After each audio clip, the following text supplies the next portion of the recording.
Yun! Super power na check na naman. Madali na to. Tara, gawin natin. Let's go! Punta tayo sa CapCut. New project. Pero nakapag-prepare na ako ng 2 video dyan mga lods.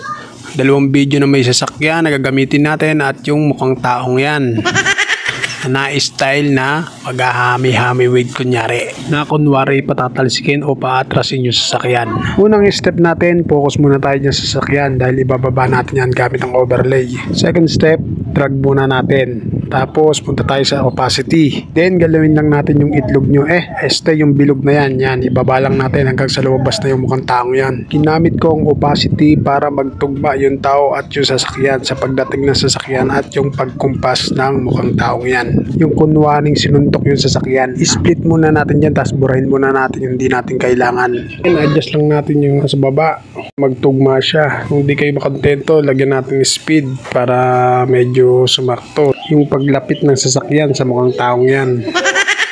Check natin kung goods na. Timing uli natin dyan, yan. Pag stop dyan, yan. Timing lang dyan. Focus tayo dyan sa sasakyan at taong yan. Split natin dyan. Tapos burahin natin yung sobra.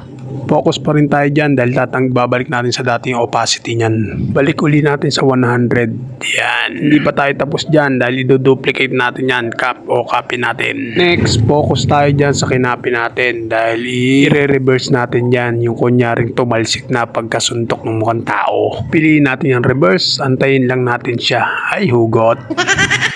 Kapag goods na, balik tayo dyan sa una natin ginawa. Tapos, piliin natin yung mask. Punta tayo sa mask. Then, horizontal.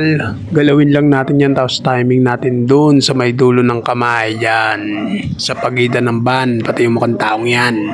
Kapag goods na, galawin naman natin yung araw. Kita nyo yung araw dyan. Yan. Para maging buo yung mukha ng van. Kapag goods na, lipat naman tayo dun sa dinuplicate natin. Ganun din gagawin natin. Punta tayo sa mask. Tapos, horizontal uli. Tulad ng ginawa natin dun sa una, ganun din gagawin natin dyan sa dinuplicate natin dahil paatras na yan. Timing lang uli natin. Kapag goods na, punta na naman tayo sa speed.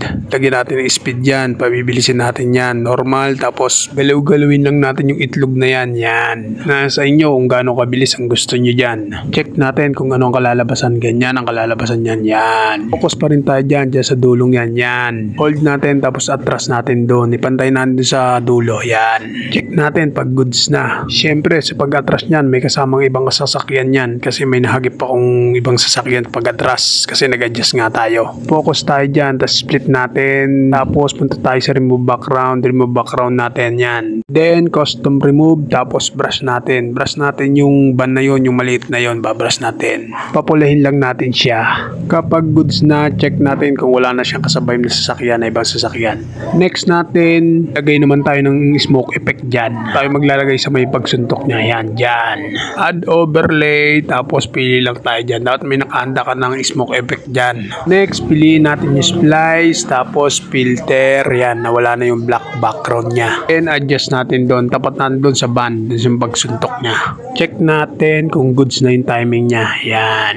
Final natin, lagyan naman natin sound effect. Punta tayo sa audio, tapos sound effect. Snapin lang natin yung explosion. Type lang natin yung explosion, madami ka pagpipilian dyan. Pag goods na, burahin lang natin yung sobra. Tapos check natin kung goods na. Next, export na natin. Sana nasundan. More practice lang kailangan dito mga lods para mapag-familiar tayo kay CapCut. Ano mga lods, salamat sa inyong panonood.